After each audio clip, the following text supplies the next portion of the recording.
Hello, everyone. Hello. Good morning, good afternoon, good evening, wherever you are in the world. It's 20 to 2 in the PM here in the UK.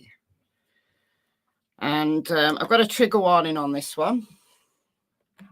You know, we follow true crime. We hear often really disturbing and horrible cases, but this one is particularly bad. So yeah, I don't put a trigger warning up very often, but this one I think requires it because this is a topic that sadly, horrendously affects so many people, generation after generation after generation are abused physically, sexually, emotionally by the people who are meant to look after them. I'm talking about child abuse and the case of Maddie Soto. 13-year-old Maddie Soto was reported missing on the 26th of February. Yeah, it's the same day that Sebastian Rogers was reported missing. I think it's the reason, honestly, this is tangent, but I think that's the reason why Sebastian's case just didn't take off at first, because it was overshadowed by Maddie, missing 13-year-old Maddie Soto from Florida. But in Maddie's case, her body was found just 4 days later, on the 1st of March. And already by that time, her quote-unquote stepfather, Stephan Sterns, had been arrested because they'd found a whole bunch of horrendous photos and videos on his phone of him abusing Maddie in the most horrendous of ways. Now, there's a big question mark over Maddie's mother, Jenn Soto. What did she know? And if she knew anything at all, what had she done about it? All right, so we're still there. We're still there with that one. We're still there. We're still not really that clear on what Jenn Soto knew. Helena, thank you so much. Thanks for joining. Welcome to the Secret Agents Club. Welcome. Was a link to Santa and Son ever confirmed? No, we don't believe that Santa was related to the case. I mean, we don't know, but the cops have never said. And Florida, you know, the Sunshine State, they're very open about these things. So, not that we know about.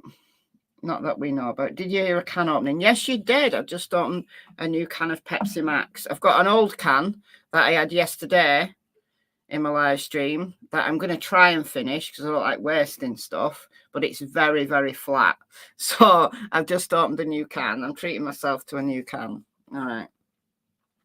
So Jennifer Soto, she's not been charged. It's looking increasingly unlikely that she will ever be charged. I mean, anything's possible, but, you know, we are almost 7 months later and she has not been charged. But because Florida are the Sunshine State, they've released a whole bunch of discovery. So we're up to about 1,000 pages of discovery now that has been released. I've read it all to camera. I've got a little mini series going called The Sterns Files. So whenever any new reports come out, any new discovery comes out, I read it into the record of this channel. So go and check out the Sterns Files. They've all got the same thumbnail, Stephan Sterns looking horrendous like he normally is. Oh, we got some gifted memberships here. Hold on a minute.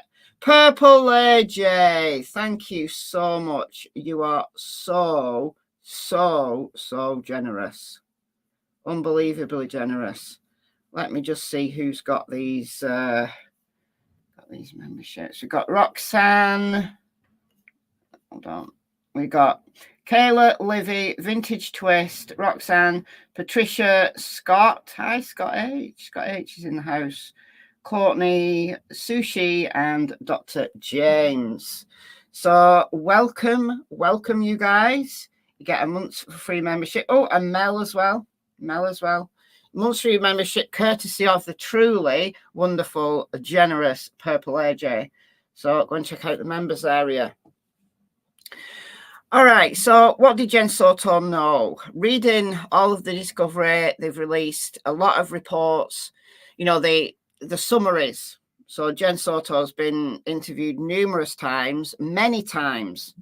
So what we've got in the discovery is what the officers write, like the overall summary report. But that doesn't touch the sides. I mean, it tells us a lot, but it doesn't touch the sides when we think about what actually was said in that person's own words in that interview.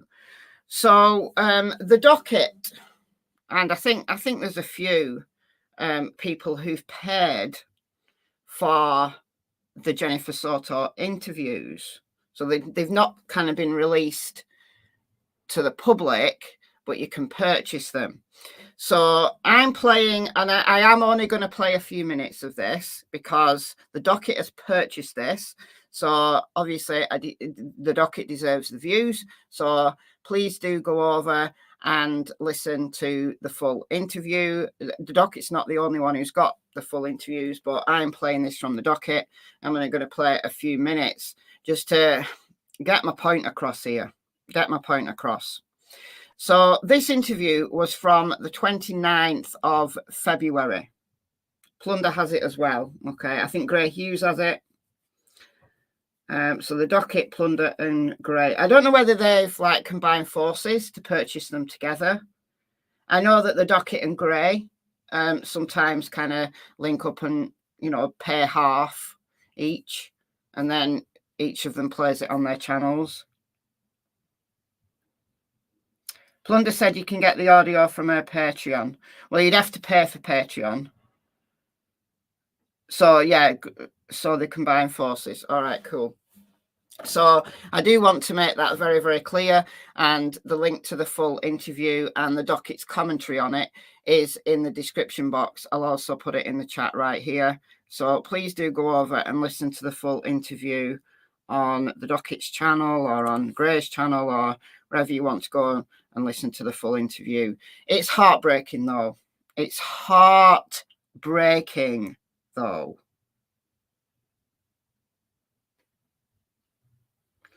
They are mad because someone on her Patreon bought it and then shared it.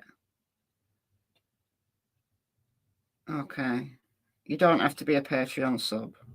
All right. Okay. All right. Like I said, you know, those who have actually purchased it deserve the views for the full interview. The reason why I want to play a few minutes of this is because, look, I'm torn here. I'm torn about how I feel about Jennifer Soto.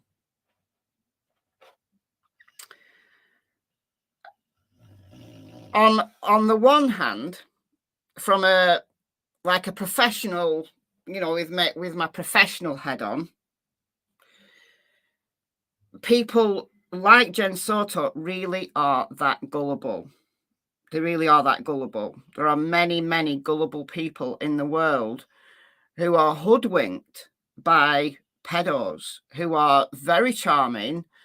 Butter wouldn't melt in their mouth. They are truly the world's wolves in sheep's clothing. Truly they are. So I was a psychologist for over 20 years. Like many of you will know this.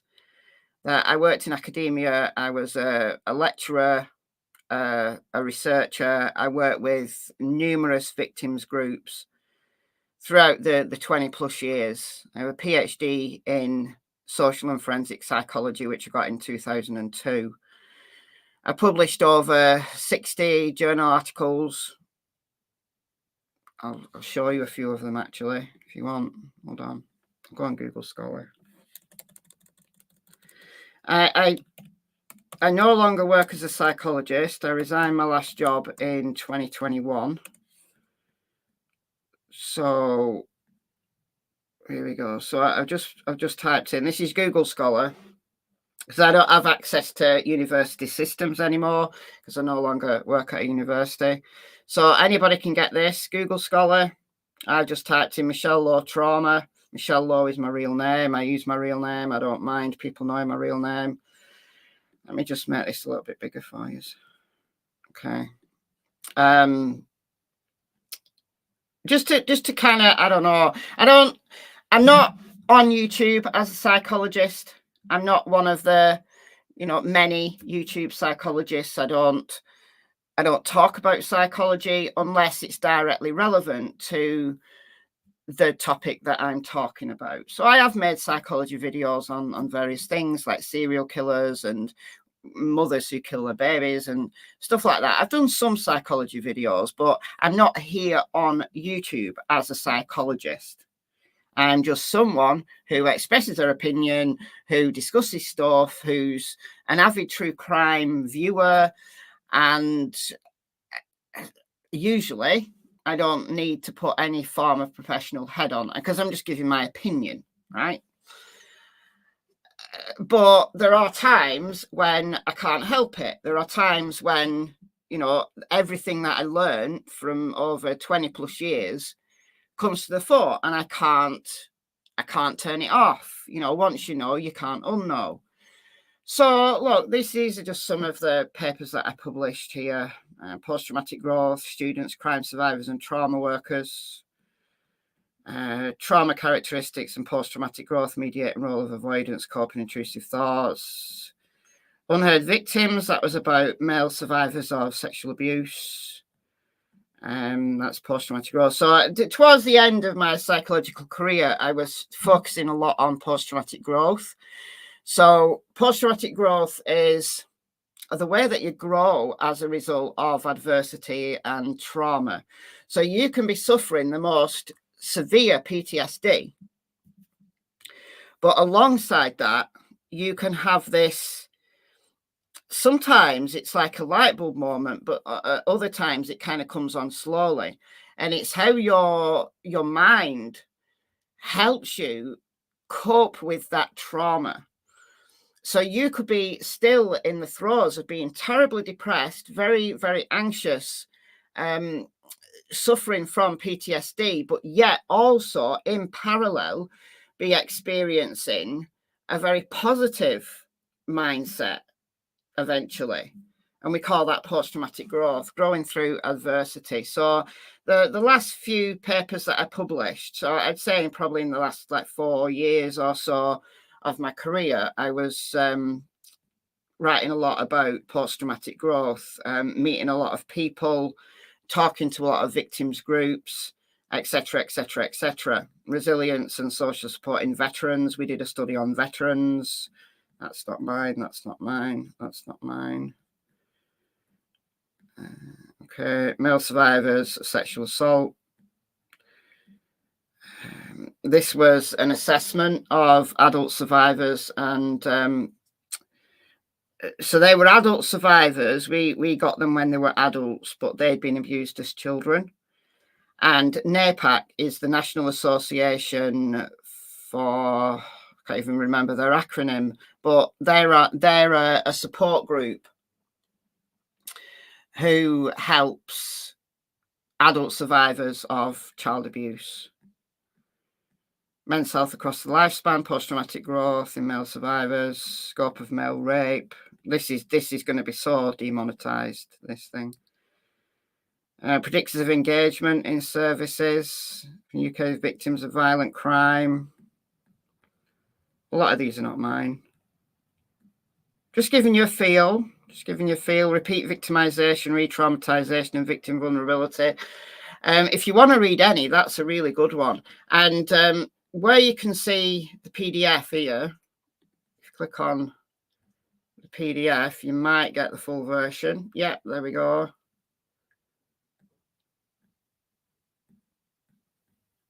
So this was a study about the contribution that traumatic experiences and psychological post-traumatic stress symptoms make to predicting subsequent re-victimization. What we know, one of the things we've known for a long time in psychology, which a lot of people don't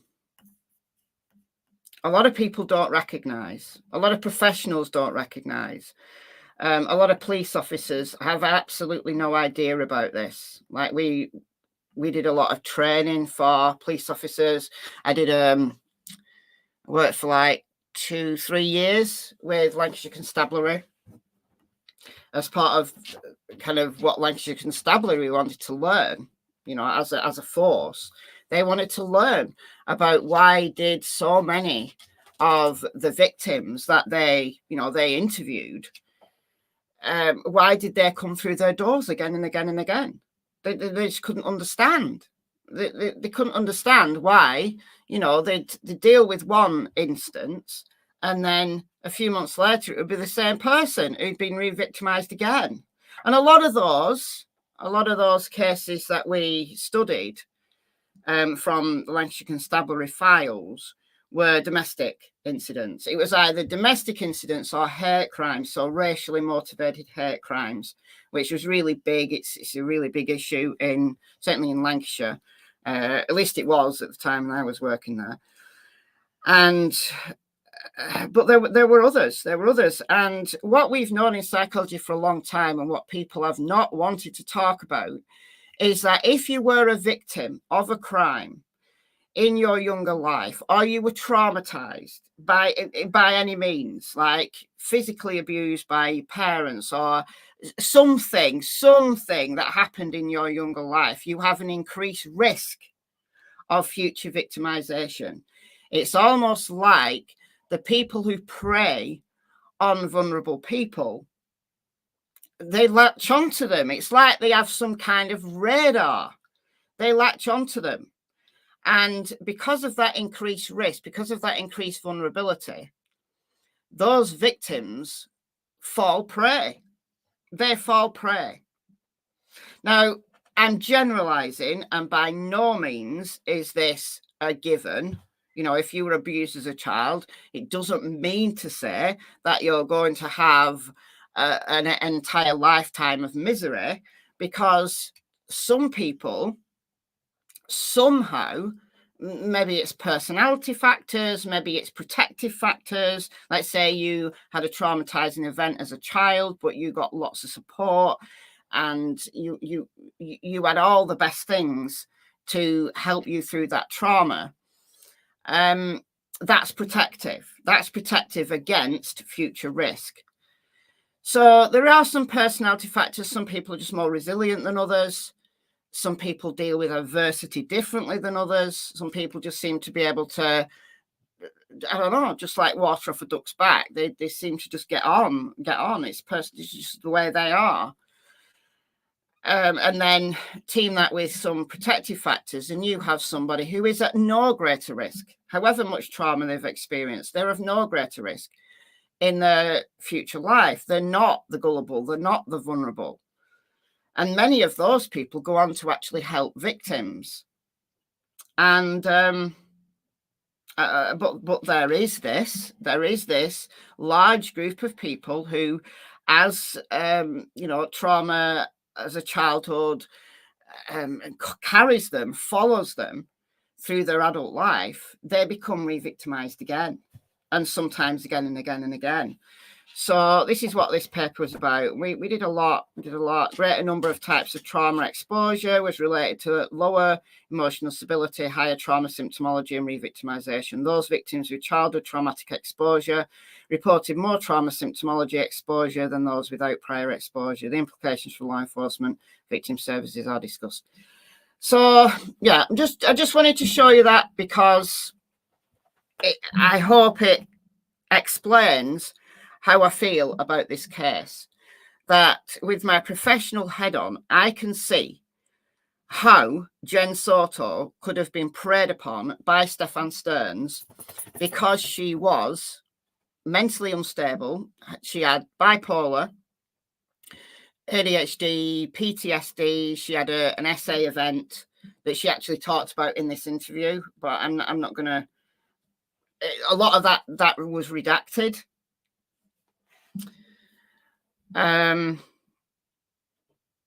So I can see from a professional standpoint, I could see how Jenn Soto could have been preyed upon. Then Then I turn my professional head off and I get mad. I get mad at Jenn Soto because Madeline's abuse, Madeline's murder was so preventable, so very preventable. Very preventable. And Jenn Soto admits it. She admits that she was selfish. So I think, and this is now just my opinion, no professional judgment involved at all. My professional judgment aside, my personal opinion as a human being is that Jenn Soto knew something. Jenn Soto, I think, was in denial. I think Jenn Soto knew that this was wrong and she was going along with it because it was easier for her. That's my view. Yeah, I think she ignored red flags because she was in denial. Yeah.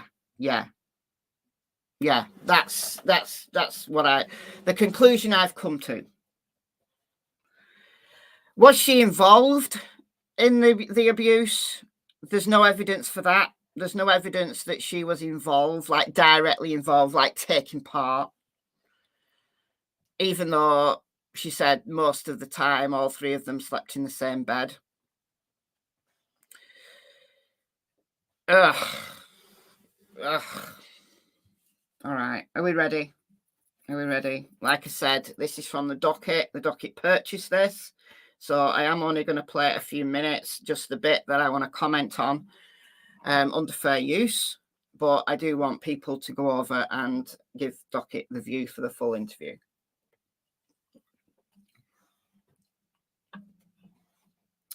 Absolutely believe she knew he was essaying and turned a blind eye because she wanted to keep Stephan and didn't want to do the sex stuff. So she served Maddie up. Yeah, that sums my view up perfectly. That she fed him to Madeline. Not like, here you go, please abuse my child. Not like that. But it was easier for her. It was easier for her to keep Stephan around.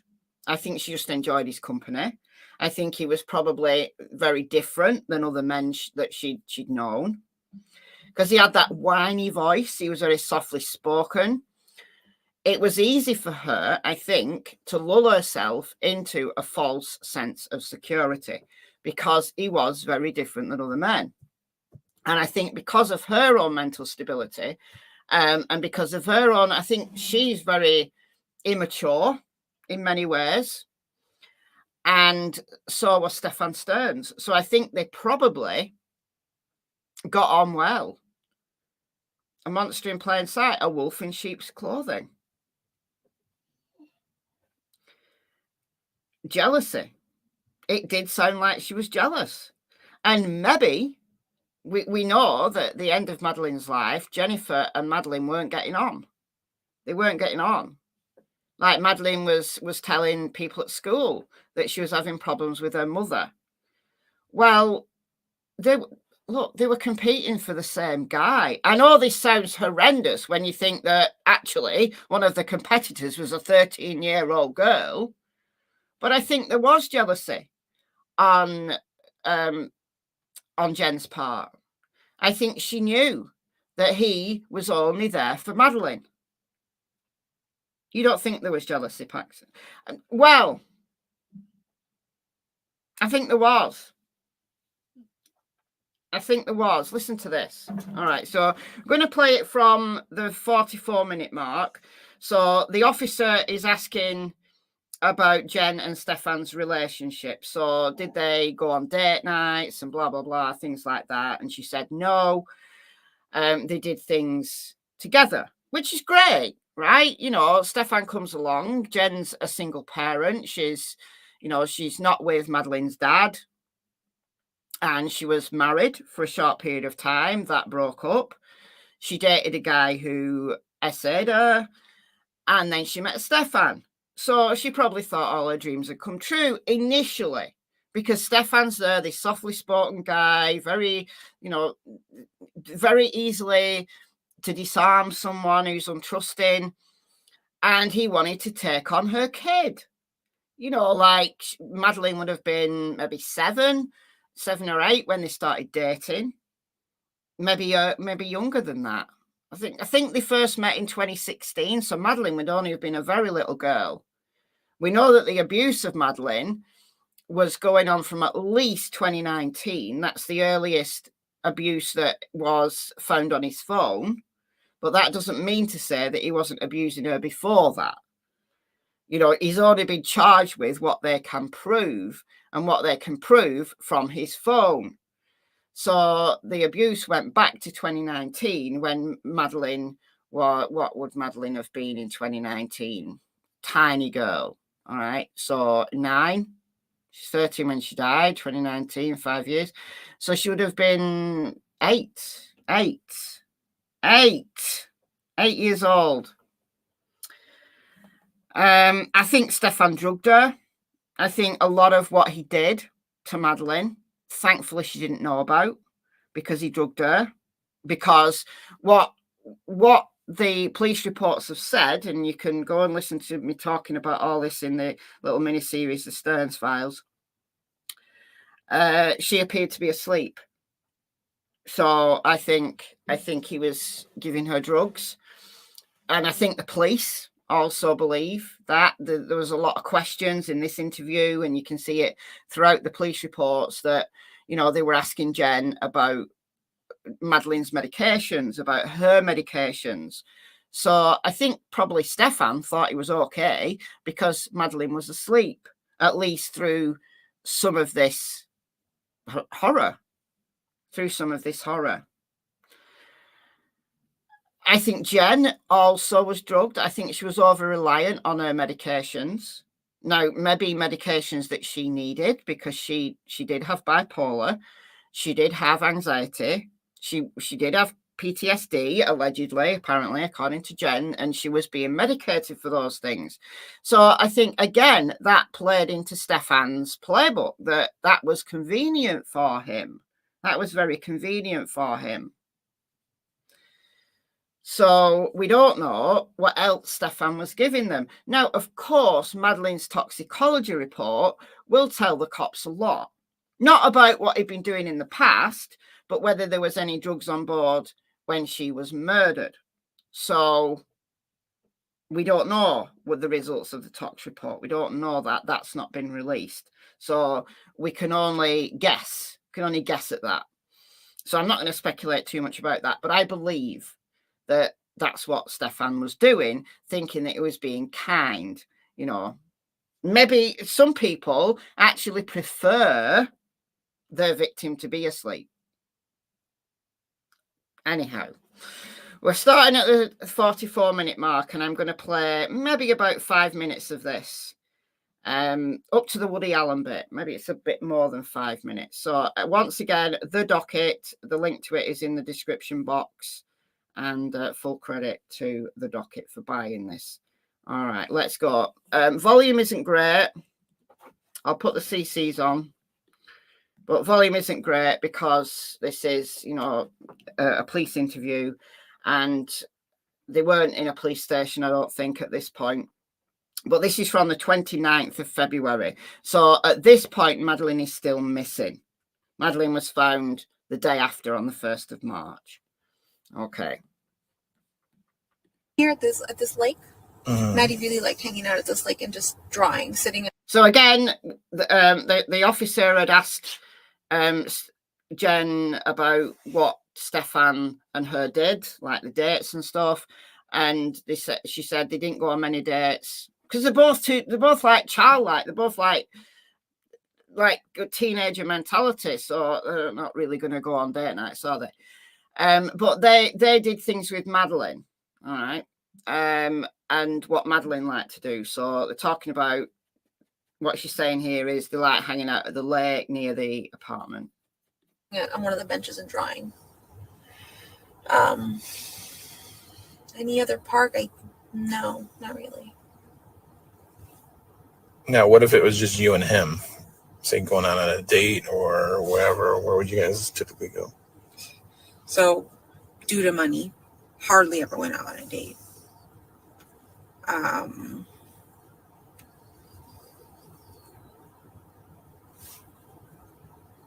Honestly, I don't think it was due to money.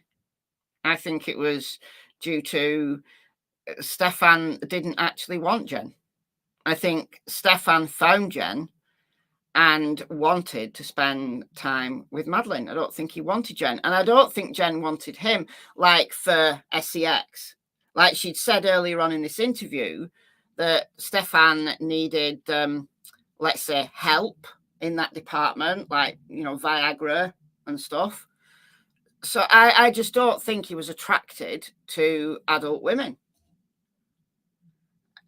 I don't think he probably needed Viagra when he was abusing Maddie. And Jenn also didn't enjoy sex with him. And what they did was, in her words, very vanilla. Well, it's not what Stephan wanted. So her and Stephan probably were very compatible as friends, and she wanted to keep him around as a friend. But he didn't want Jenn. He didn't want an adult woman. He wanted a little girl. And then Jenn, it was all just very convenient for her. It's convenient for her. You'd be interested to see where Jenn's PTSD came from. Well, again, earlier on in this interview, she did start talking about an essay that happened before Stephan. But it's redacted, like it's just like blank space. They've redacted it. So we don't know exactly. We also don't know whether she had any trauma as a child. So that would have increased her vulnerability as a previously. We don't know that. We don't know the answer to that.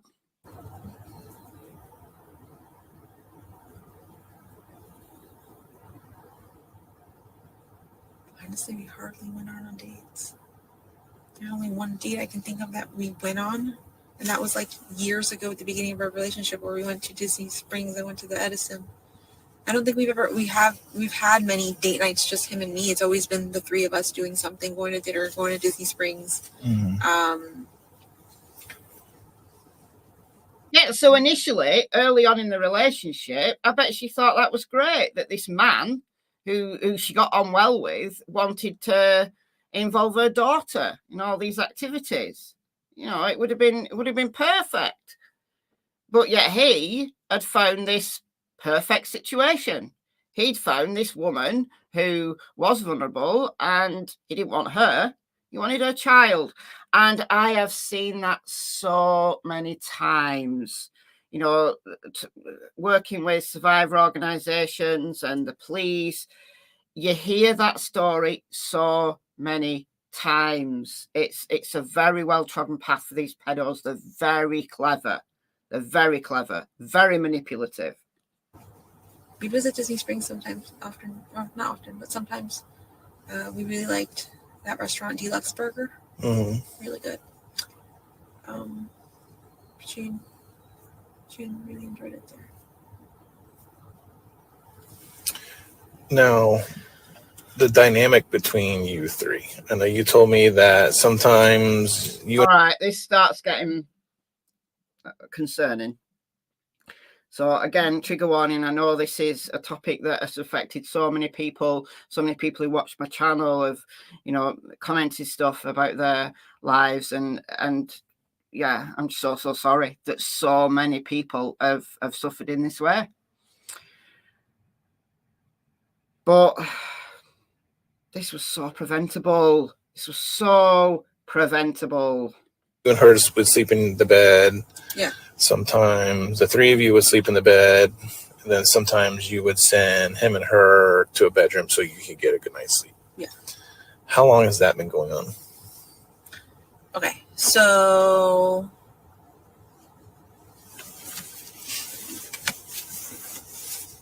you know what? I just think it's really odd that a 13-year-old would want to sleep with her mother and her stepfather. I mean, I'm saying stepfather because he was in Maddie's life for a long time.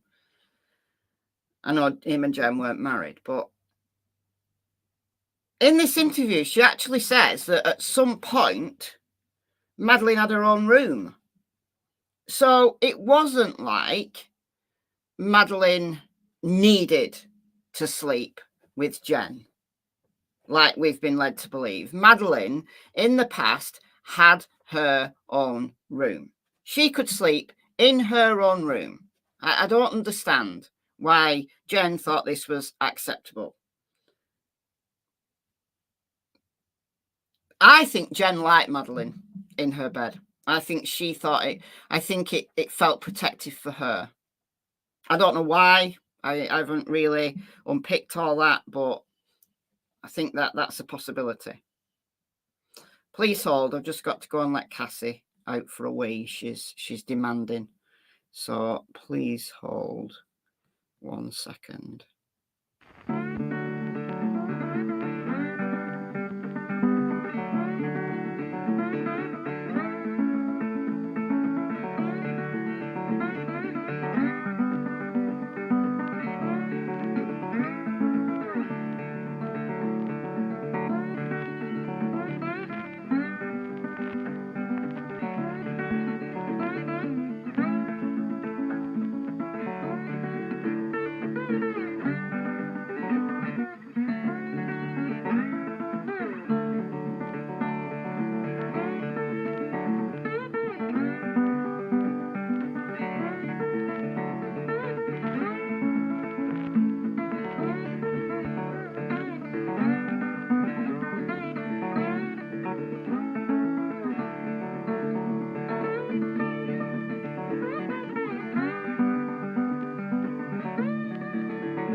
He's back.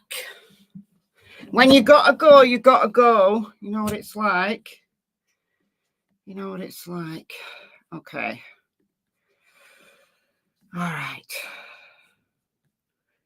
Let me just check that I'm not muted. No, I'm not muted. Okay, good stuff.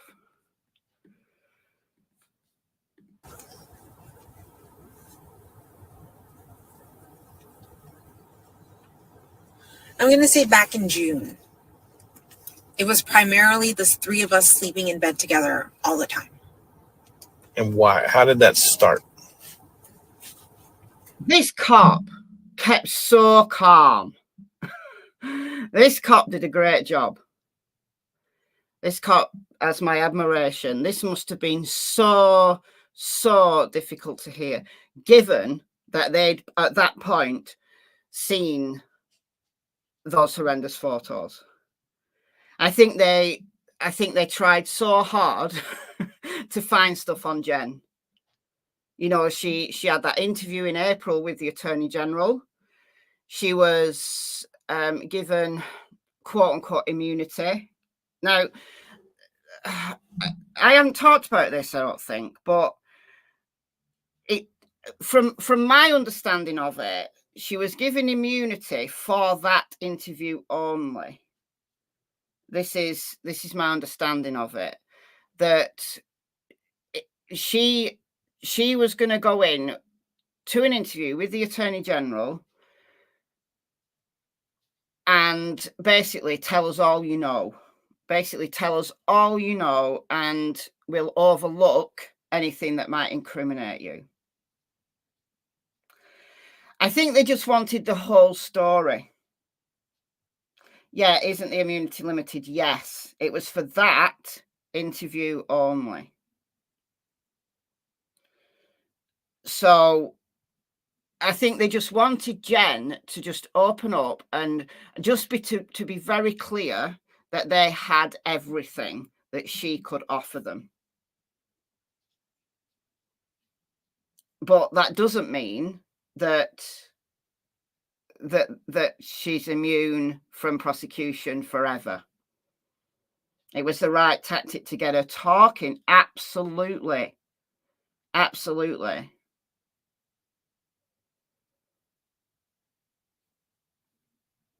Immune limited for a misdemeanor. Yeah. So if she'd admitted to abusing Madeline, that she's not immune to that. She's not immune to that.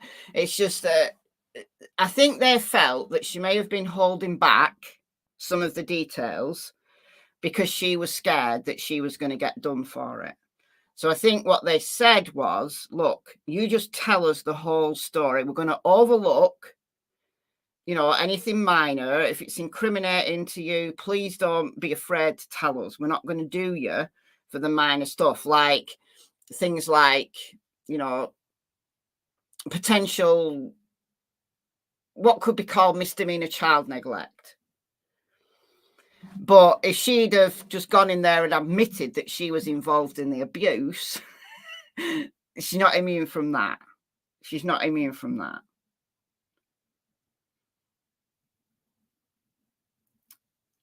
Can't fathom what Jenn Soto's family must be going through. I know, because they didn't like Stephan. Like, they warned her. They warned her about Stephan. It comes up in this very interview that her mother warned her. Her mother said, don't trust. I think the mother was like, don't trust any man. I think Jenn probably, like reading between the lines, I think Jenn probably was saying things like, yeah, but Stephan's different. Stephan's not like other men. Because that's what she wanted to believe. That's what she wanted to believe. Because it was easier for her to keep Stephan around. Maddie has always slept in the bed with me. She's always slept in my room. Only when we lived in that apartment in Northport did she have her own bedroom. And we could afford for her to have her own room. There we go. We could afford for Maddie to have her own room. The reason why Maddie was sleeping with Jenn was because they had housemates. All the rooms had been taken up by housemates. Now, the place they were living, the place that Madeline was living, like when she was murdered, was like a 4-bedroom apartment. It was a big apartment. But like there was 2 housemates, and one of the housemates had a son.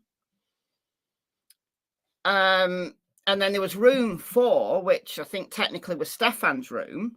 Jenn's room was downstairs.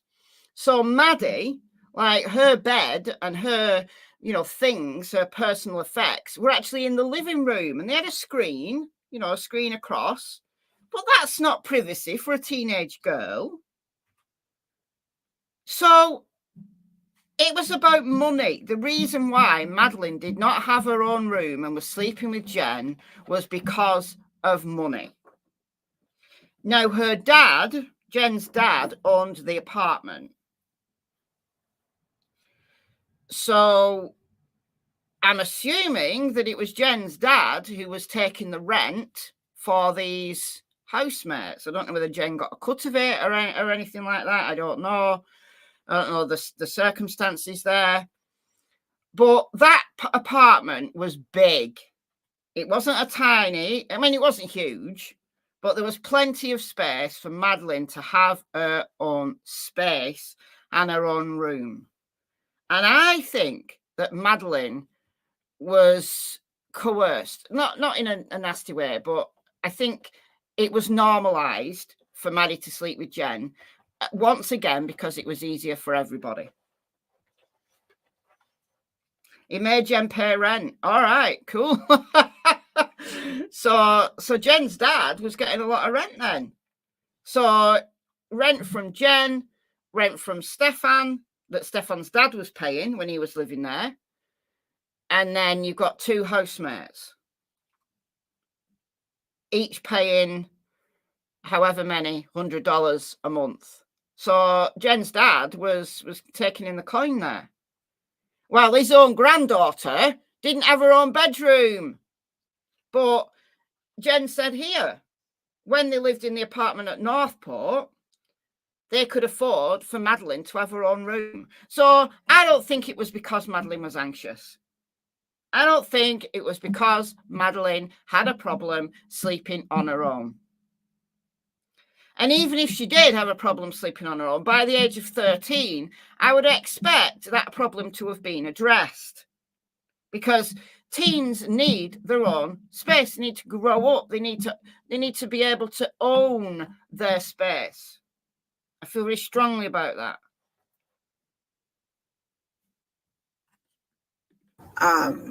So that was the only time she's actually had her own room. Here, she's always shared a room with me. When she was a baby, she had her own bedroom here. When she was a baby, she had her own bedroom. When she was a baby, she had her own bedroom. Listen, you know, when my kids were babies, they had a cot or a thing, you know, what babies sleep in, but they usually ended up sleeping with me.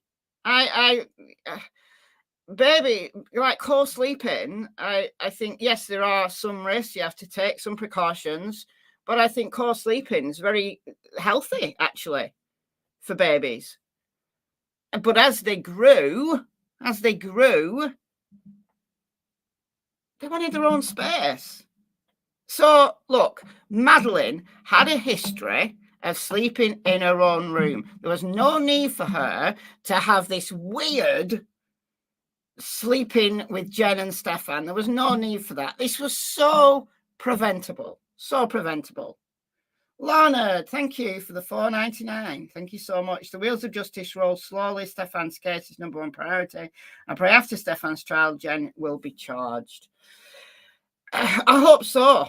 I think you feel that there needs to be some kind of penance that Jenn has to serve, whether that's legally. I think she will suffer. I think she will have that, you know, that lifelong regret if she's mature enough to actually understand what that means. I think she probably is. But I don't know.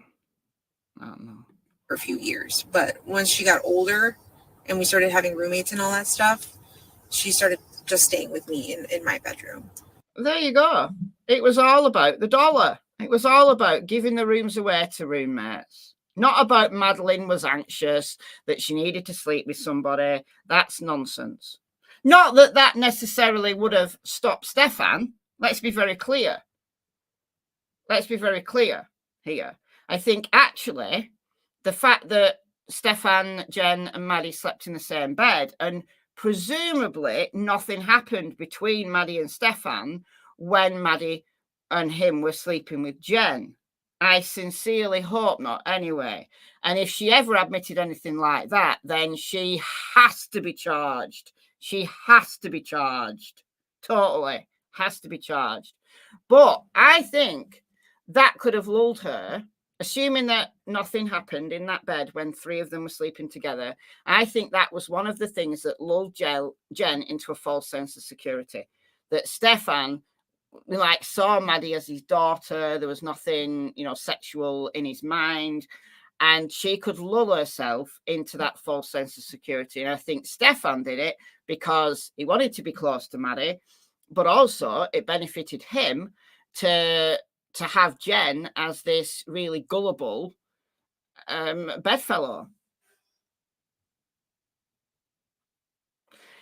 Look, if things happened between Jenn and between Stephan and Madeline while Jenn was actually in that room, either she knew, and that surely to God has to be chargeable, or she was that out of it on pills that she slept completely through it. You'd have to be in a coma. You'd have to be in a coma to not realize that activity was going on in a bed right next to you, right in the same bed.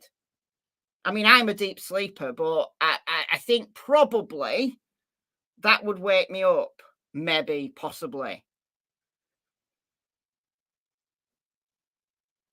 So it remains to be seen. Maybe that's what the April interview was about with the Attorney General. that they wanted to find out once and for all whether Jenn had any knowledge when they were all sleeping in that bed together. Tranquilizers will do that. Yeah. And she was on strong medication. She was on strong medication. So possibly things did happen. And that again, we'll never be able to prove because we've only got Jenn's word for it. And, the cops might have shook her upside down, back to front. And those chargeable things have not come out of her mouth. And it's not what the cops suspect or even what they know. It's what they can prove. So, but this cop, they've done a great job here. You have to credit them. You have to credit them with just being very calm and listening. And I bet they were seething inside. I bet they just couldn't believe what they were hearing, and they were seething inside. Does anybody think Stephan will throw her under the bus and say she knew? Maybe. I've wondered that myself. I don't think it helps him, though, because it doesn't help him, reduce the charges. I think maybe if she told on him, let's just imagine the scenario where there weren't all of those incriminating photos and videos on his phone, and she was the one that told over him, and she was the one that got him charged with the SA. Then I think there'd have been more scope. It would have potentially been more successful for him then to put all the blame on her and say, no, it was her that was doing those things. She's blaming me, but it was actually her. There would be, there's your reasonable doubt right there. But because he's absolutely banged to rights, and there's no evidence of Jenn being in any of those photos or videos, I don't think it would pay for him to try to put the blame on her. I don't think there's... surely he'd realise that wouldn't benefit him, in terms of reasonable doubt or terms of getting a reduced sentence. It doesn't help him. But the stuff that she obviously turned a blind eye to. Yeah. She was keeping track of Madeline's periods on an app. I'm sorry. Who does that? I mean, maybe some of you do. I don't know. Maybe some of you do. But if I'd thought my mother was keeping track of my periods on an app, I would have smashed her phone up. I mean, look, phones didn't exist. Well, cell phones didn't exist when I was a teenager. But I would have smashed her phone up. I would have said, no, you're not. You're not keeping track of my periods. And she might say, well, I need to know when to buy you, products, feminine products. And I said, well, just buy me a stash of them, and I'll let you know when I'm running low. Because I was pretty forthright, let's just say, with my mother when I was a teenager. She angered me one day, and I chucked a huge block of cheese at her, like a big, massive block of cheese. She ducked and it hit the window.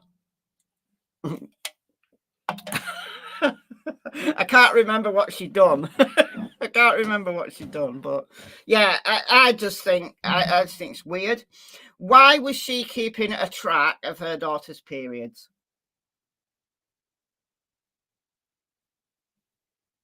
Why? Was it because she was worrying about Madeline becoming pregnant? Was it?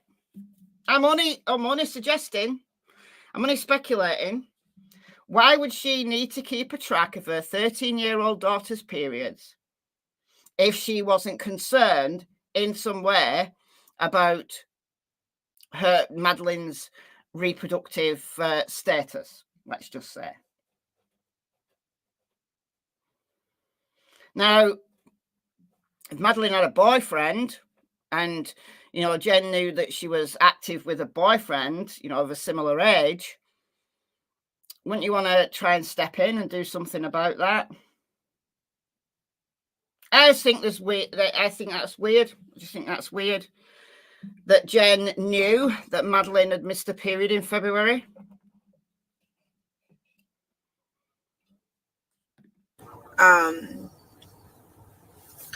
Stephan, well, during the times that we did live with Stephan, it would be the three of us in this bed down here, down in the master bedroom. It wasn't until June of last year that we had broken up, and I said, okay, I don't want to sleep in the same bed with you. Please move upstairs. Mm-hmm. And he moved upstairs. At this point, Maddie pretty much slept with me all the time. I think I can count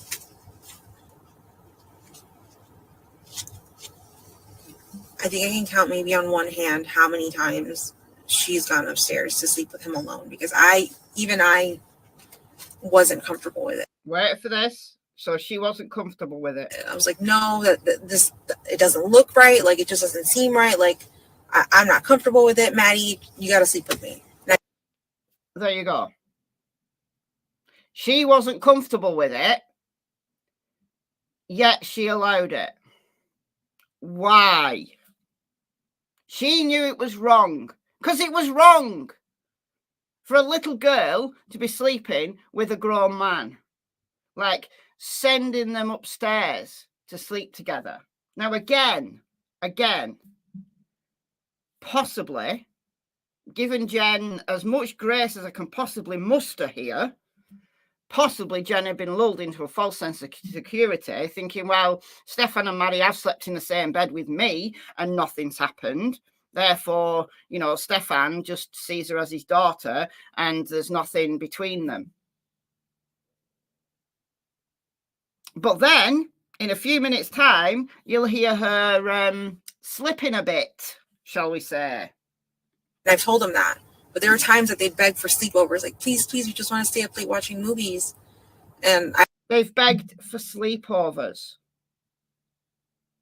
All right, so Maddie said, yeah, I want to stay up late.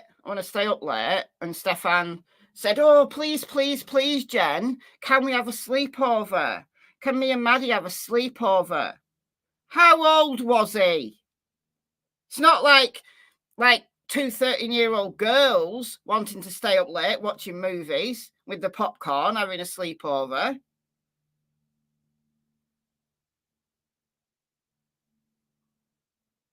Is she trying to say Maddie wanted to go and sleep with Stephan? Yeah, she is. She is. 0723 Trinity. Is she trying to say Maddie wanted to go and sleep with Stephan, but she wasn't comfortable with it? Yes, that's exactly what she's saying. That's exactly what she's saying. Like, as if she, she was the parent. It was like she was the parent of both of them, by the way she's talking. Should we listen to that bit again? Let's listen to that bit again.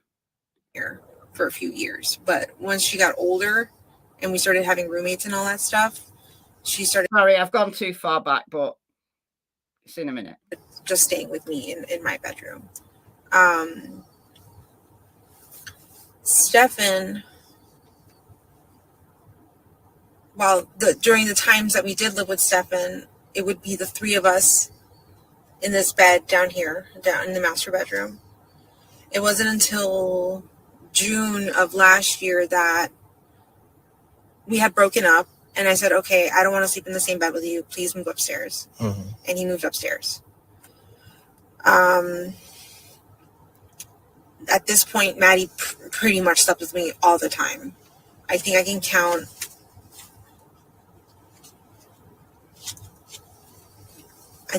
maybe on one hand how many times she's gone upstairs to sleep with him alone, because I wasn't comfortable with it. I was like, no, this it doesn't look right. Like, it just doesn't seem right. Like, I'm not comfortable with it. Maddie, you got to sleep with me. And I've told them that.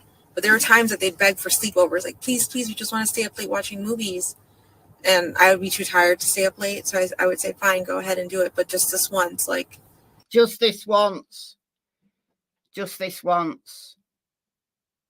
So Maddie would have been like 12 because she'd only just turned 13, right, when she was murdered. So she'd have been 12, like last summer. She'd have been 12. So she and Stephan both begged Jenn, could they stay up late watching movies and have a sleepover? Okay. And she said, oh, okay, just this once. So she's implying here that Maddie wanted to sleep with Stephan and she was the one that disapproved of it. Okay. Maybe Maddie, it had been so normalized, this abuse was so normalized, this coarse sleeping weirdness had been so normalized, Maddie was just resigned to it. And maybe Stephan, was very kind to Madeline. Maybe he put the idea in her head that, oh, look, we'll have a great time. We'll be able to watch all the movies. When your mother goes to bed, we can stay up really late. We can have snacks. And, Maddie's world is just normalized this weirdness anyway. So the poor child. This is so sad. It's so sad. I don't think I've heard loads and loads of stories of people who, their parent, their non-offending parent turned a blind eye to what was going on. I've heard so many stories like that. But this is just weird. By anybody's standards, this is just weird. This is so weird. When did you start becoming comfortable with it?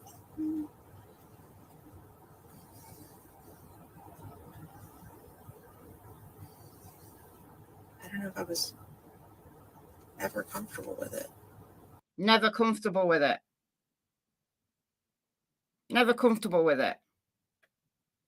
If I'd been that cop, I'd have punched her in the face at that point. This cop's so calm. So calm. Very good. Very good. Can anybody see me? Yes, Pointer Lover. We can all see you. Maddie lived in a boarding house. Well, essentially, she did, yeah. Essentially. With no privacy, with this normalized weirdness, and with this absolute abuser. I just hope that, I hope she didn't really know everything that went on. I hope that he drugged her the whole time and she didn't really know what was going on. Because I don't want to think that she went through all of that completely conscious, given we know all the things he did to her, at least what he filmed, including anal. And Jenn at the beginning of this interview said that Stephan's manhood wasn't particularly long, but it was, wide, girthy.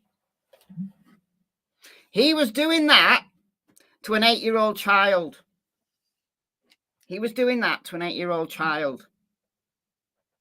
And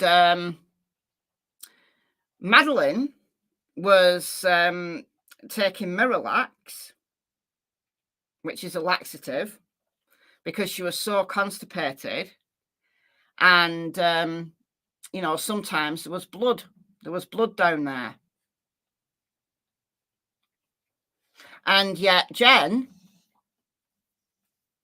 just gave her Miralax. Nothing to see here. How do you, as a mother, think it's acceptable for your child to be bleeding out of their rear end and not investigate why that was happening? Just go, oh, constipation. Constipation does that. Listen. I'm going to get very personal here. I'm prone to constipation, right? There's certain foods that I eat. As long as I eat those certain foods, I'm fine. I'm prone to constipation. I've never bled out of my rear end. Never.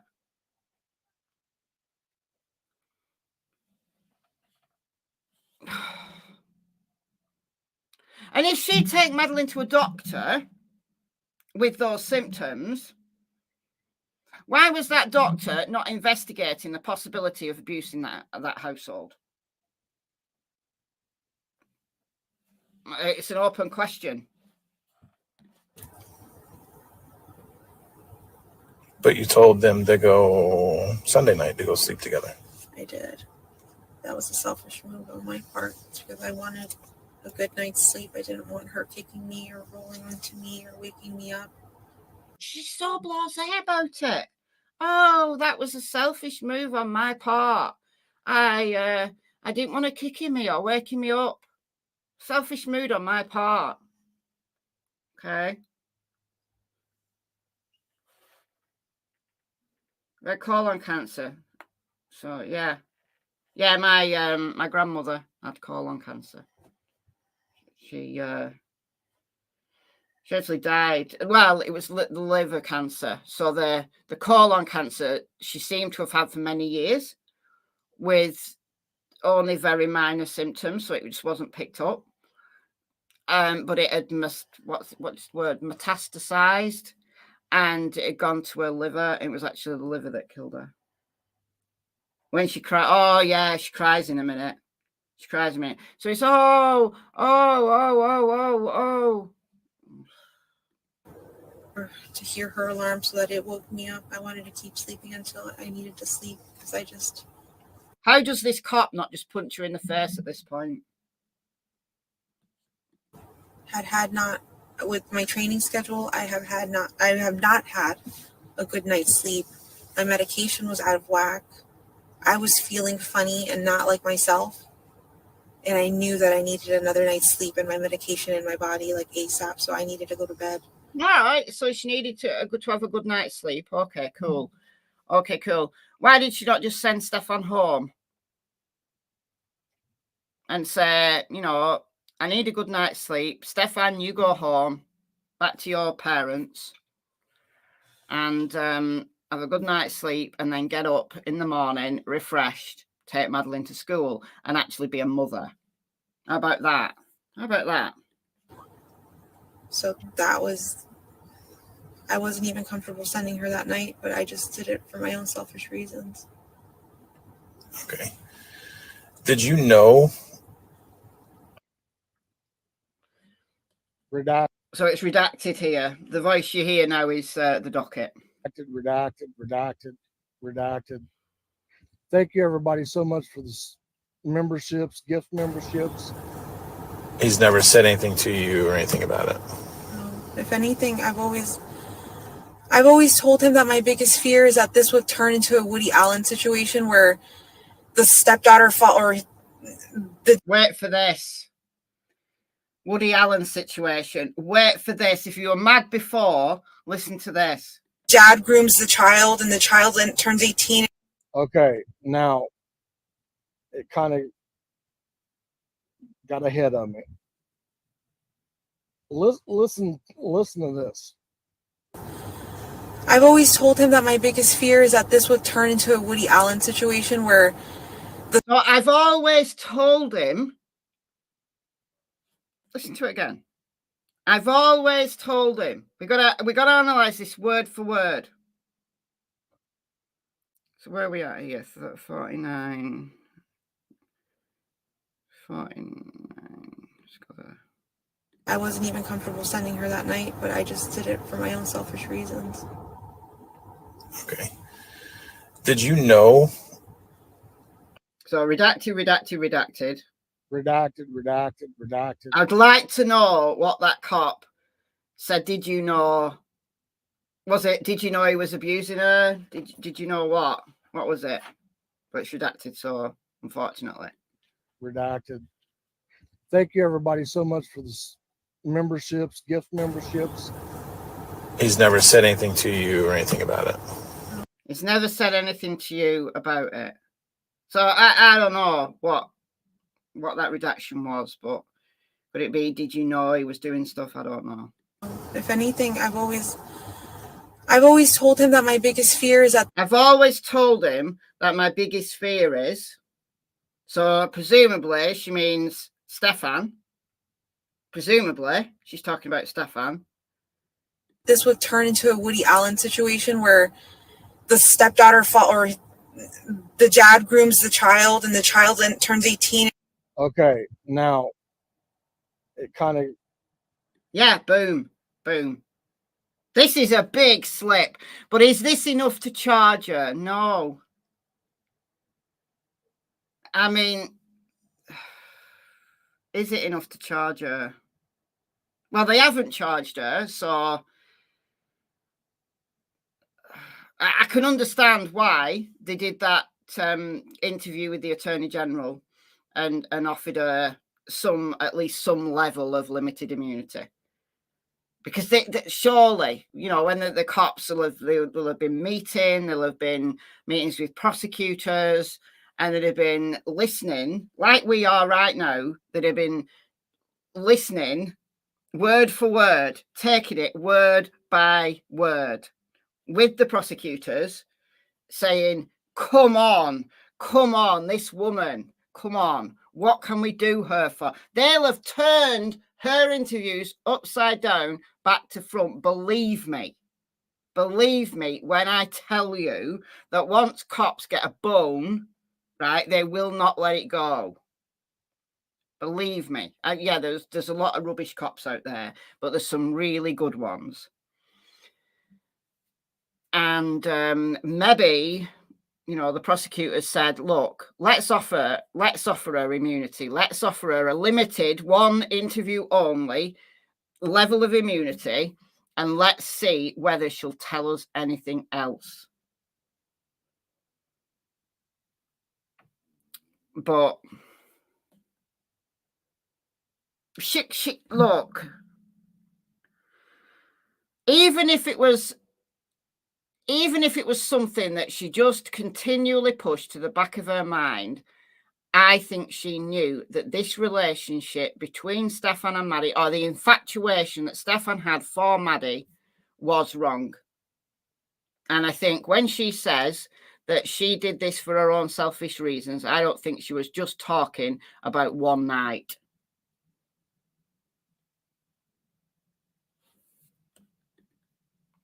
Got ahead of me. Listen to this. Does she have a lawyer in this interview? No, it was the April one. This is just like Madeline was still missing at this point. They hadn't got Maddie's body at this point. This was the 29th of February. So she's reported missing on the 26th. So murdered like early hours of the 26th. And this is the 29th. So the cops are aware of the abuse. They've seen the photos and the videos. But Maddie's body hasn't been found yet. I've always told him that my biggest fear is that this would turn into a Woody Allen situation where the stepdaughter or the dad grooms the child and the child then turns 18 and ends up running away with him. I told him like that was my biggest fear and I don't ever want that happening. Like, you can't do that to me. Like, Why would you can't do that to me? So it was okay for them to sleep together.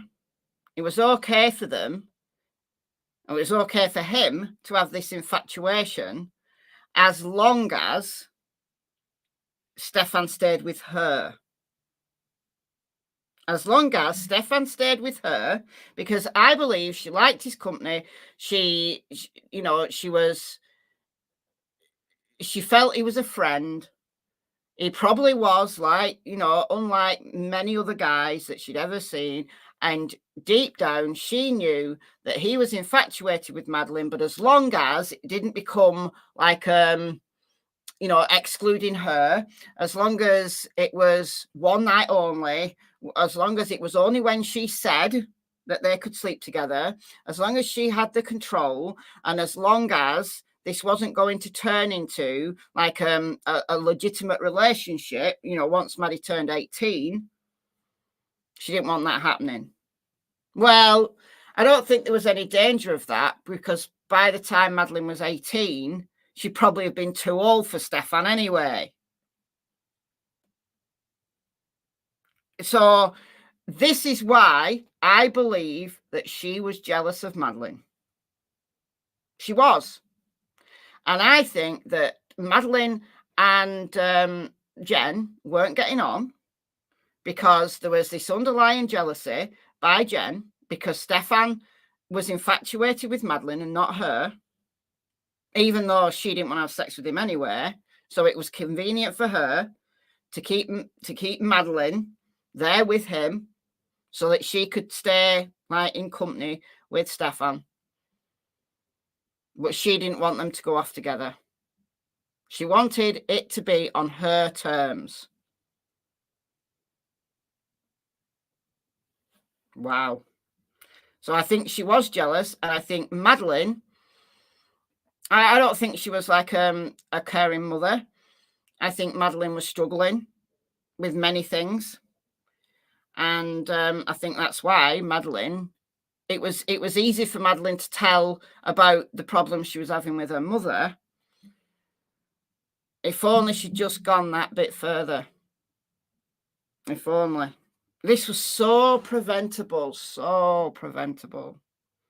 But many of these cases are, when, with the benefit of hindsight, many of these cases are. Would you say that to him? Because I never trusted. I grew up being told never trust a man. Right. So a mother told her never trust a man. My mom put that in my body. Never trust a man. I mean, look.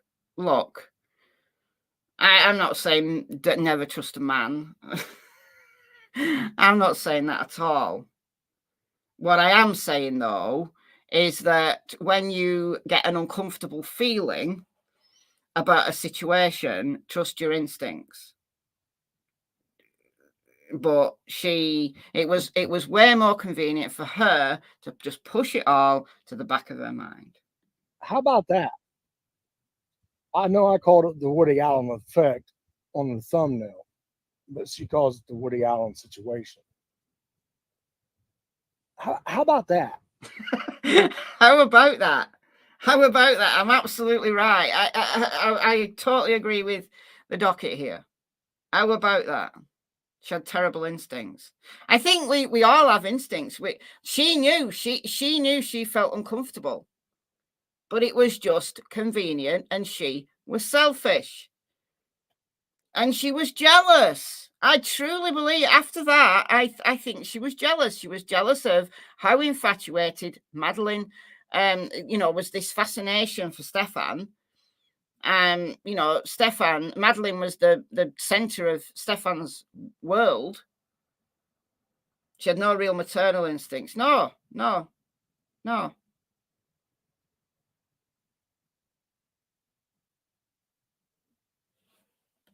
How is she going to live with herself? How? You want to hear it again? Yeah, let's hear it again. Listen to it again. Because this is it. I think this is the truth. Does she have no remorse? Well, she cries in a minute. She just cries in a minute. For my own selfish reasons. Okay. Did you know?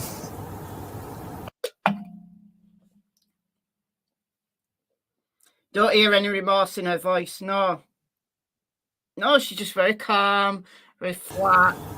I mean, honestly, she may be quite heavily medicated here. She may be quite heavily medicated. He's never said anything to you or anything about it. If anything, I've always told him that my biggest fear is that this would turn into a Woody Allen situation where the stepdaughter or the dad grooms the child and the child then turns 18 and ends up running away with him. I told him like that was my biggest fear and I don't ever want that happening. Like, you can't do that to me. Like, why would you say that to him? Because I never trusted. I grew up being told never trust a man. My mom put that in my body. Never trust. That's right. She didn't say no. She didn't. The man. And like, no, she's talking about a Woody Allen situation. So not Madeline's bio dad. Not Madeline's bio dad. He's got no fault whatsoever. She's talking about the Woody Allen situation, and she's meaning Stephan and Maddie. I did not completely 100% trust the man, but in my, like, the logic in my head was saying, you know, he's been in your life for 7 years. Nothing's happened. He hasn't shown you anything that he's weird or that he's done or that he's interested in her or said anything about her body or talked to her about her in any specific way that like freaked me out. He's never said anything like that or shown me. No, because he's too clever for that. He's not going to start making lewd comments, is he? He's not going to give himself away. But she felt uncomfortable. She knew something was wrong. She knew something was wrong. And like I said, I think, you know, giving her some grace here, I think because she was selfish, because it suited her, she was able to push those uncomfortable feelings and the symptoms like bleeding from her rear end that Madeline was experiencing. She was able to just put it all to the back of her mind and just assume that it was all rainbows and kittens and fluffy bunnies and it was all lovely because Stephan, well, you know, he's not like other men. He's never been like that with Madeline. Treats her like his daughter. That's as much grace as I'm prepared to give her. Because once I get at anything where I can for sure say she knew, then I'll go full force against her. But again, I've seen so many situations, I've heard so many cases where the non-offending parent really was victimized themselves because they were vulnerable, because they were gullible, because they'd had a trauma history, because this person seemed so much different than, you know, the abusers of the past. But really what it was is that pedo was clever, that pedo was manipulative. Stephan Sterns' whiny voice makes you, it potentially lulls you into a false sense of security. And it is possible, it is absolutely possible that she was really that gullible. And because she was selfish, because she wasn't thinking about Madeline and she was ignoring all of those signs, she was just able to live in this fluffy bunny world where everything was fine. He dresses like a toddler.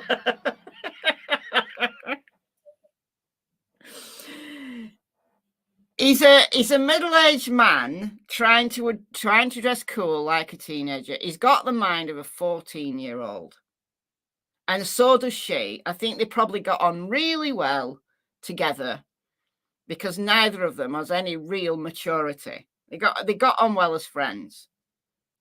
But then Jenn knew. She knew it was wrong. She knew. Come on, she knew. She knew this was not right, but as long as it was on her terms, as long as Stephan promised her that he wasn't going to run away with Madeline once she turned 18, that she'd always have Stephan in her life and she could control the events, she could deal with it then.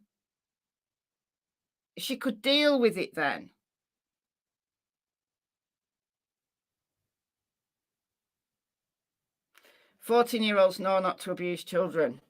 Well, some don't. Some 14-year-olds do abuse children. What your actual age is irrelevant. If you're a pedo, you're a pedo. So I'm not giving him a pass because he had the mind of a 14-year-old. I'm not saying that at all. I'm saying that him and Jenn got on well together because they both have this emotional. They're much younger than their actual years. So because he was a pedo, he was probably a pedo his entire life. You're a pedo, you're a pedo, that's it. So that's not an excuse on his part at all. At all. I'm saying that because Stephan had this kind of immature mindset, Jenn could get on with him because they both have an immature mindset. But then she was jealous. She was jealous because she knew Stephan was infatuated with Madeline. She knew deep down Madeline was the focus of Stephan's attention. And she probably felt like the third wheel. But as long as he promised her that he wasn't going to run away with her when she turned 18, that was all fine. That's what happened. That's what happened. That's what she's told us in her own words. Any of those signs. So I thought I could trust him, that he was safe, that he was a good guy, and that he was taking care of my baby and loved her the way I loved her. But I was wrong. Yes, because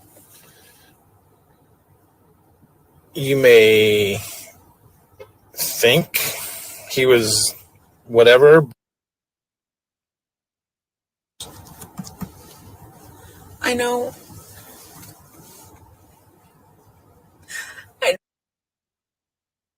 Here come the tears. Here come the tears. Here come the tears. Grab your tissue.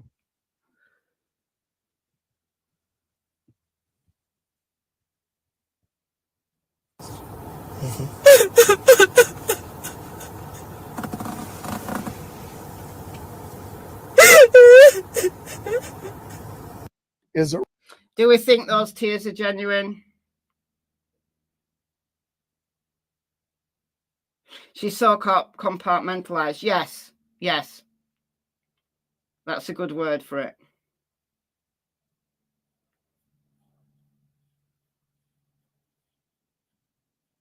I think she's crying for herself. I think she's genuinely crying.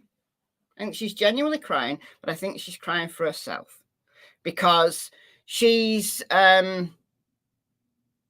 it's all come crashing down. She's now scared. She's scared what's going to happen to her. And she's crying because she was duped. She's crying for herself. Because it's all about her. Yes, exactly, Pam. It's all about her. Yes, this is I'm not going to play any more of this, by the way. So go and listen to the whole thing. It's I think it's about 40 minutes, 45 minutes. So we've played 8 minutes of it. So there's more. There's more. But because the docket paid for this, I'm not going to play the whole thing. So please go and listen to this on the docket's channel or on Gray's channel. You know, those that actually purchase this, I think, deserve to get the views for the whole interview. The link is in the description box for replay viewers, and I've just put the link in the chat there if you want to go and head over and listen to the rest of it. So also Plunder, yeah. Plunder's got it. She needs crying lessons. Look, who knows? Who knows?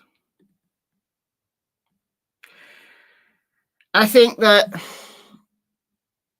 she was scared. I think she was scared for herself. I think those were genuine tears. I do. I think they were genuine tears because she was scared for herself. That's my opinion. That's my opinion.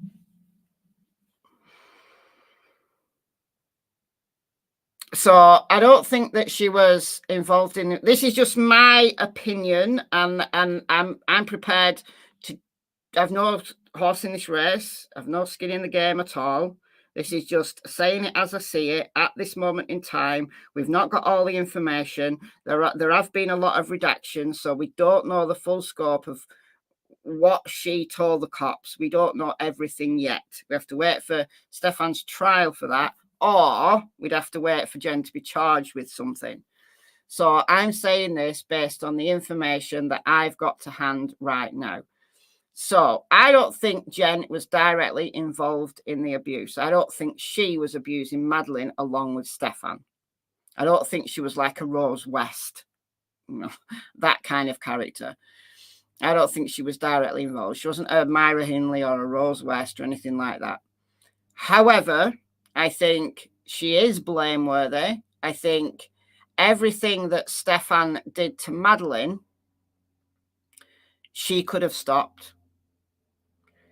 I think if she'd have opened her heart to her own daughter and she'd not been clinging on to Stephan just to keep him around, I think she could have seen the situation for what it was and she could have stopped it. She was an enabler. Yes, that's a very good way to put it. She was an enabler. She was an unwitting, selfish enabler. I think deep down she knew. Deep down she was jealous. I think deep down she probably knew that it had been going on for a long time, but because she'd been lulled into that false sense of security, I think she just learned that maybe it's not that bad. Madeline's not suffering, and everybody's getting something out of this situation, especially her, Jenn.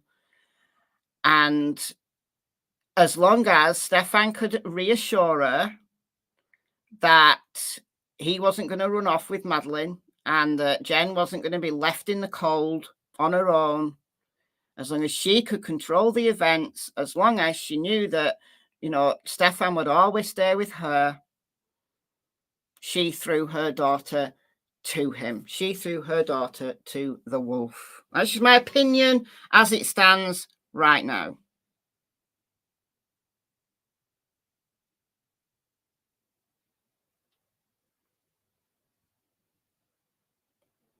Not that unwitting. No, I think she knew.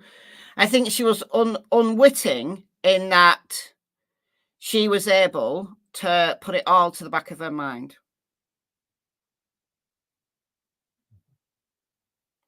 So I don't think she was there. I don't think she knew half of what he was doing. I think she was able to comfort herself thinking that Maddie isn't suffering.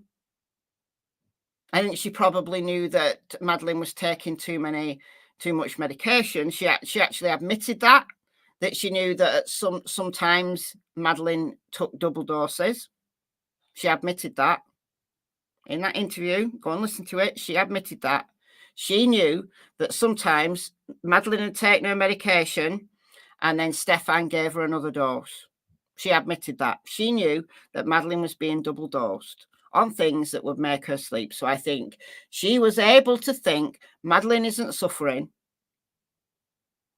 Everything's all right. And she was prepared to just ignore every single warning sign, including her little girl bleeding from her rear end. How can you ignore that? How can you think that's normal? How can you think that that's just due to constipation? When you know full well that this guy has a desire for sex of the anal variety. That's what Stephan used to ask Jenn for. And she always said no. So did she not just put two and two together and think, why is my little girl bleeding from her rear end?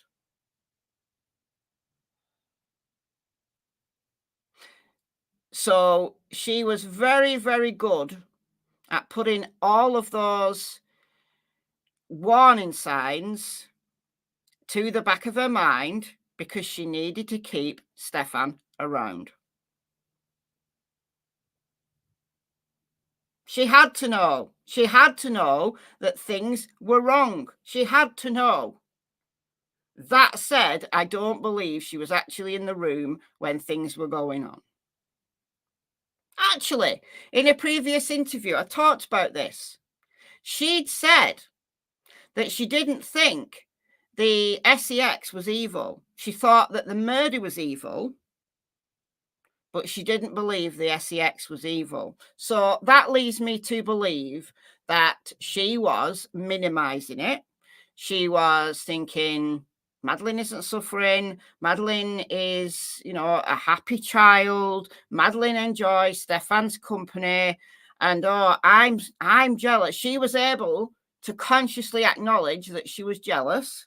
She was able to do that because she'd said to Stephan, you're not going to run away with Madeline, are you, when she's 18? So as long as she could keep Stephan as a friend, as a companion, probably, I don't know what she saw in him. It's not like he was a great benefit to her life at all, but for whatever reason, she wanted to keep him around, contemplating letting him come back and live there permanently when Maddie was murdered. And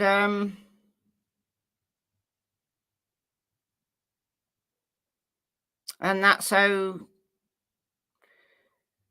good many abusers are. And that's how so many people are able to ignore warning sign after warning sign after warning sign.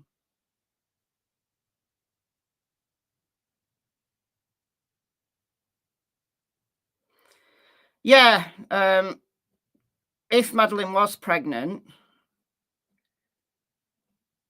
that will be apparent on her autopsy. Obviously, that will be clear on her autopsy. But we don't know. We don't know the results of the autopsy. But I think whether Madeline was pregnant or not, I think the fact that Madeline had missed a period in February, Stephan may have believed she was pregnant. Because we don't know that Stephan wasn't also tracking Madeline's periods. Because if Jenn was tracking Madeline's periods on an app, which I find weird, maybe he had access to that.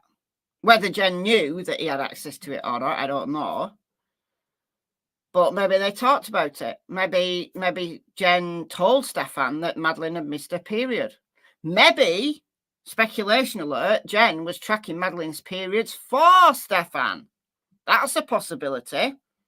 And if that's the case, then she absolutely knew that the abuse really was that bad. How do we know that Jenn wasn't tracking Madeline's periods for Stephan? And she told Stephan that Madeline had missed her period. Whether or not, look, she's a 13-year-old girl. Many teenagers have irregular periods. It doesn't necessarily mean she was pregnant. Periods are not always regular. And maybe Stephan thought she was pregnant. Also, I believe Stephan was jealous. I think part of the motive for murder was his jealousy, because Madeline had a crush on a boy at school. Because Madeline was just a normal teenage girl. She had a crush on a boy at school. So I think a combination of things, the missed period, whether or not that meant anything, it probably did to Stephan, and also the knowledge that Madeline was growing up and he was going to lose his plaything. So if he can't have her, nobody can. How about that? How about that for an idea? I can't excuse anything that Jenn Soto did. I can't excuse it. It's abhorrent. It's disgusting. But I'm not going to say that she knew everything that was going on. I think she knew stuff was going on. She put it all to the back of her mind, thought it was okay, minimized it all because Stephan's such a nice guy. And as long as she could control it, she was okay with it.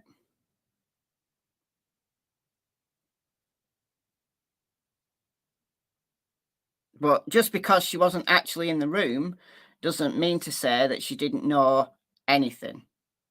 I think she absolutely knew. I think she knew, and she was able to okay it as long as it was on her terms, as long as they only slept together when she said, when she allowed them to, have their little sleepover. She was able to maintain control over her own emotions, but also over the situation. How about that?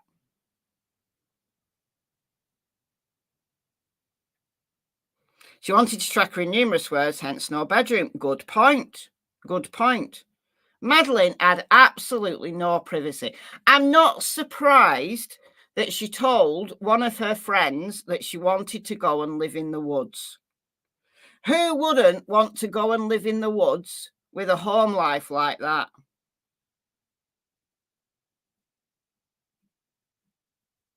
She didn't know everything that was going on because she didn't care enough. Yeah, exactly.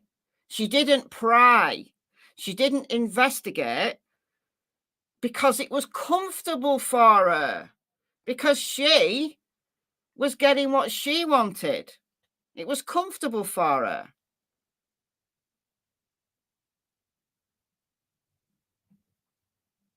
It's just weird.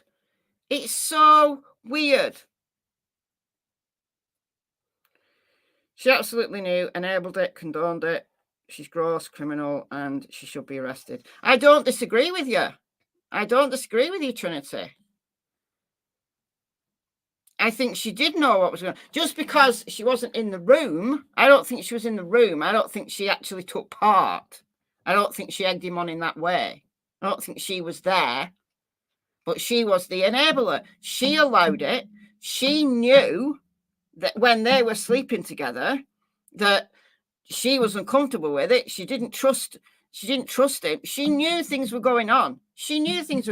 But she minimized it. Allowed it to happen because it was comfortable for her. So yes, she condoned it. Because she didn't think it was that bad. She said in a previous interview that the sex wasn't evil. The murder was, but the sex wasn't. So yeah, she was condoning it. She probably thought Madeline didn't know very much about it. Madeline, well, she's drugged anyway. I think there's things that Jenn knows that she's never told the cops, but we don't know. We don't know what else she has told the cops because we haven't heard everything. Some things have been redacted. But yeah, she's the enabler. She could have stopped this years ago. I'm not saying that she could have stopped it, at all, because maybe Stephan was already abusing her before she became aware something was wrong. But as soon as she realized something was wrong, then she could have put a stop to it, had him arrested, got Madeline the treatment and the support, the therapy that she needed. And that then serves as the protective factor that I talked about at the beginning in psychological terms. If you go through early trauma, you're treated with a good therapist, you're supported by your family, you've got a good network of people who understand, that serves as a protective factor, which then lessens the possibility that you're going to become that vulnerable adult that then becomes re-victimized. But she didn't do any of that.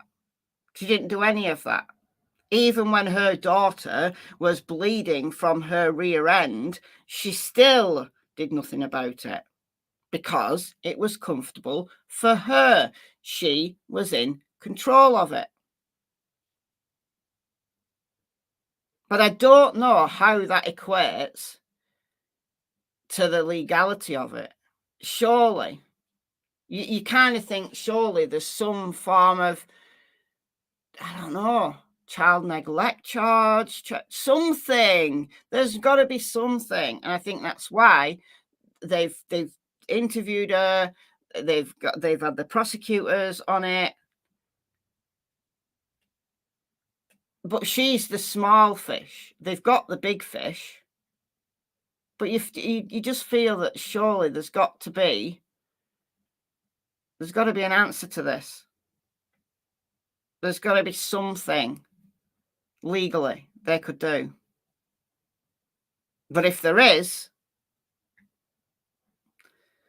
I think they'd have charged her by now, honestly.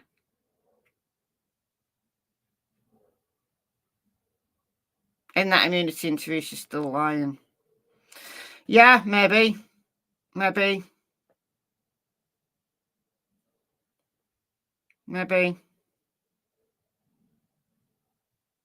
It's horrible. And sadly, it's an all too common story. This is particularly weird, but it is an all too common story, unfortunately. Will we ever know why she was murdered? No, not unless Stephan, admits it. We may never know. We may only maybe assume if she actually was pregnant, or he truly believes she was pregnant, maybe that's the motive. But I think he was jealous. I think she was growing up. He was scared that he was going to lose his plaything. She's going to start saying no, which he doesn't like because he's very volatile. The interview with his parents tells us that they were tiptoeing around. They were tiptoeing around their own house. Very volatile. And he could have been jealous that Madeline was growing up. She had a crush on a boy at school. Maybe he was scared she was going to start telling, that she was going to start talking. Maybe the drug in her wasn't working quite so well now she was a bit older. I don't know. We can only speculate. We may never know for sure.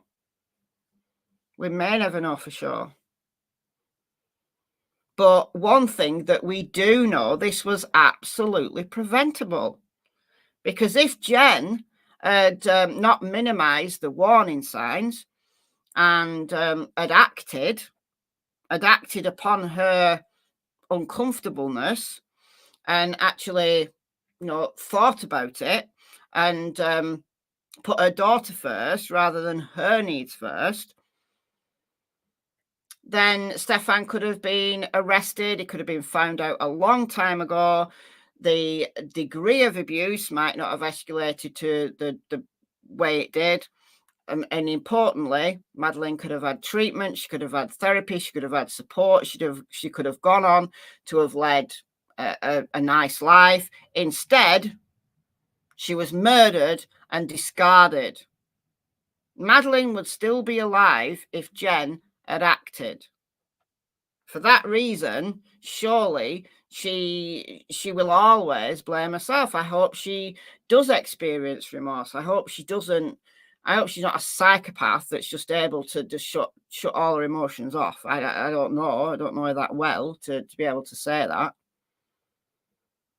I mean, look, the monster is Stephan. The monster did this, but she fed her child to that monster. She did. She fed her child to that monster and ignored all the warning signs. And all I can say is, please don't ever do this, please. If you see something, say something. However much inconvenience it is to you, however much it might upset your own little life, if you see something, say something, especially when it's your own child. I shouldn't have to say that.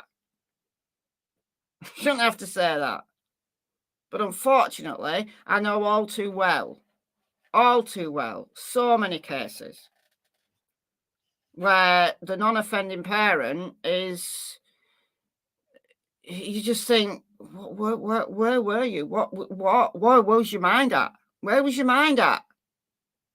Where was your mind at? Exactly. Better to have the hard conversations than stay silent. Better to have the police intervention and the court case and, you know, the upheaval of knowing that you're the person that you brought into your child's life is an abuser. But it's better that you call them out, and it's better that they get arrested. It's better that all that investigation is done and your child is treated well, and your child stays alive.